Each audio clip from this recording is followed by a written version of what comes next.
Alright, today's episode on Tequila Forever Tequila. Siempre Exclusivo Muerto. Check it out. This is coming out on number 1414. Down at the blanco. The master distiller is Sergio Cruz. Now this tequila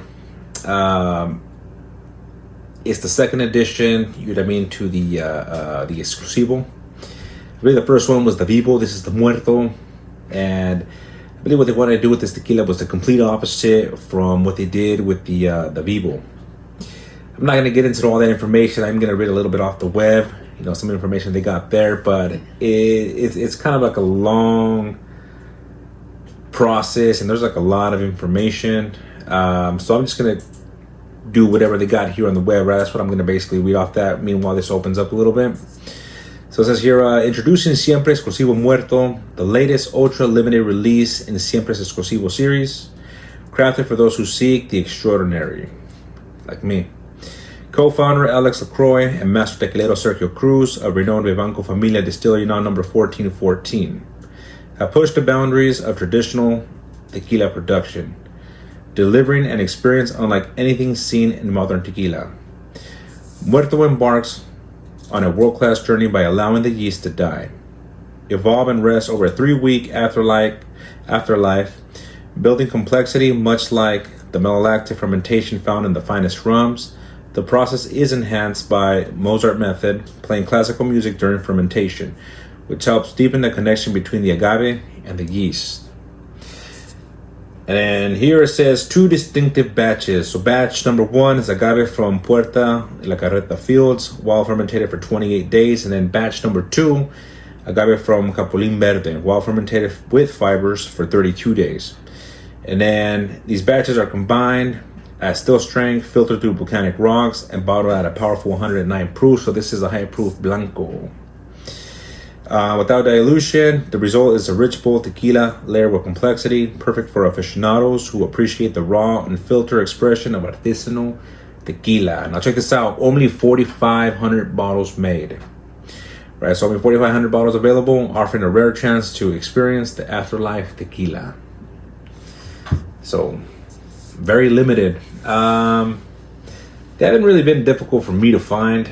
I know I've seen them in a few different stores, but with such low quantity, we know for sure that later they're going to become a little bit more difficult to find. So after this review, you guys can decide if this tequila is for you or not. You know what I'm saying? Because it may not be for everybody, So let's go ahead and talk about what I pick up on the nose, and then we'll get to the flavors, and then everything else. So before that, actually, let me give this a little swirl. And I can see here where it touched right here in the bottom. Thick, oily, and you can see the little, pearls, bubbles.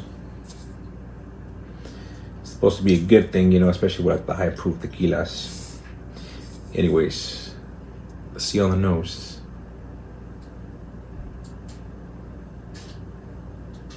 Okay.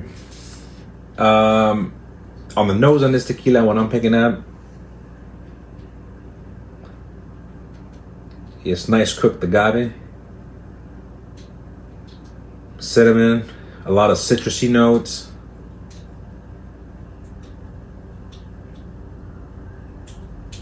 I want to say I'm also picking up like maybe some caramelized agave, or maybe like a little bit of like caramel, It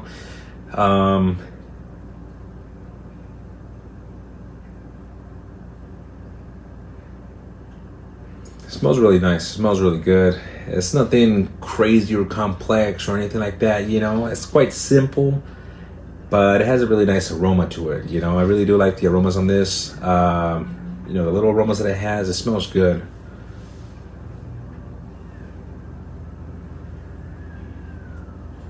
And perhaps maybe like a little bit of pepper in there as well. It's a really nice aromas on this tequila on the nose. So let's see on the taste.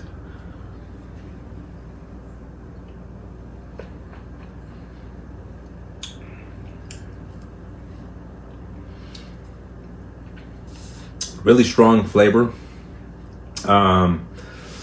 Spicy. Definitely picking up a little bit of heat. This is the high proof, and it's also the first sip of the day, so kind of let that settle in.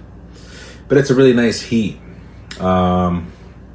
especially if it was in the winter or something. Definitely keep you warm. That's for sure. Oh, and by the way, this tequila runs about 110 to 130. I know I've seen it on the web. It's probably going out like $110 right now, but I think the average price is about $130. All right.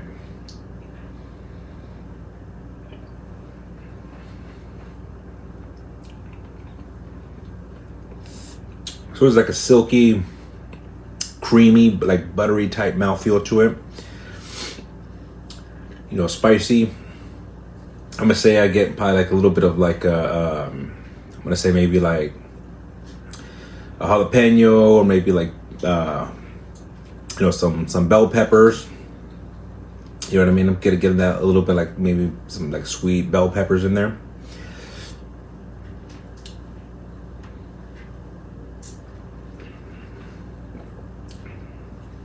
I am getting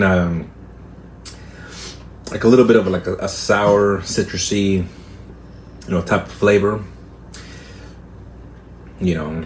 Maybe even like a passion fruit, or something similar to like a star fruit.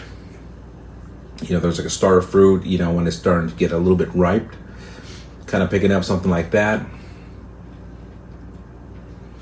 Also getting some like cinnamon. And then there's still like a little bit of funk on this tequila, like there was on the Vivo. And there's like a little similarity in the flavor. Like, even though this is supposed to be the complete opposite, right? They're supposed to be completely different. There's like a little bit of a similarity to it. You know what I mean? I'm gonna say on the flavor. And then to me, I feel like that's kind of like a mezcal presence. You know what I mean? But a lot lighter than what it was on the Vivo. The Vivo was a lot more like a mezcal.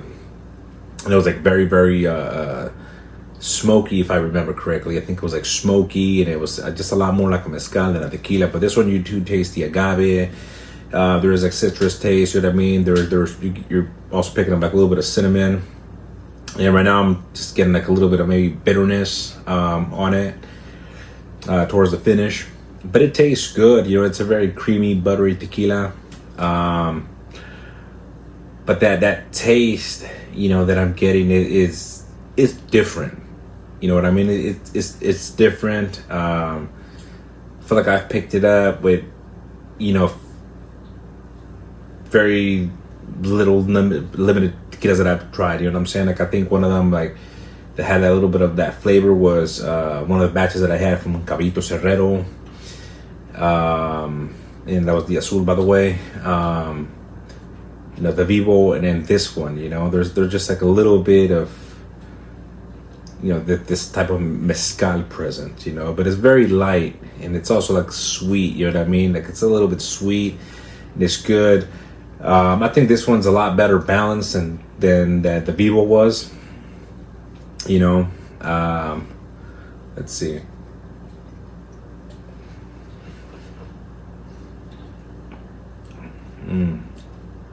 It was definitely earthy. I do also pick a little pepper and citrusy notes. I think maybe like a little bit of brine. When I'm tasting it again, there's like a little bit of brine in there.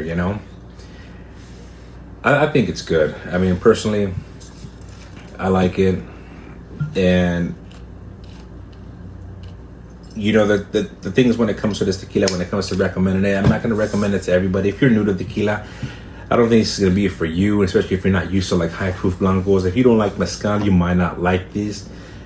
But there's like a similarity, like I said, to mezcal, but it's different. You know what I mean? It's not like the Vivo was, but there's like a little bit of that presence in there, as I mentioned. I know some of the comments that I got back in the other one, they said it was maybe like a cheesy or yogurt. I don't pick that up.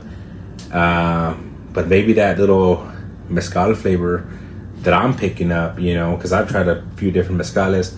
Maybe to them, maybe it's what some of you guys were picking up, you know, because I know some of the comments that I have gotten, you know, a lot of people don't like mezcal, and me, to be honest, I really don't like mezcal that much. You know, I tried recently. I've been having again the Wild Common, and it kind of grew on me a little bit. You know what I mean? It kind of grew on me a little bit, but I still choose tequila. Of course, I'm tequila forever tequila. You know, I like to get a lot more, but so I don't want to make this video any longer than it has to be. All I'm gonna say is that personally, I like it on a personal level. I really do like it. I'm surprised, you know what I mean, especially because of that little mezcal flavor. But it's very light. You still get plenty of agave. You still get nice little flavors, aromas, you know. It's nice, buttery. You know, it just really, the very little flavors that you get and aromas, they're strong, they're bold, you know. And I like it. And surprisingly, I really end up liking this tequila a lot. That I think I'm gonna go with like a 91, even at the price of 130. You know what I mean? I'm gonna go with like a 91. I really do like this tequila a lot.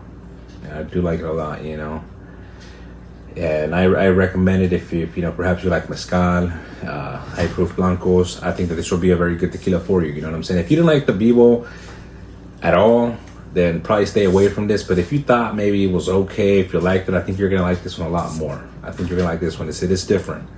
So, you know, anyways, hope you guys enjoyed it. Salute.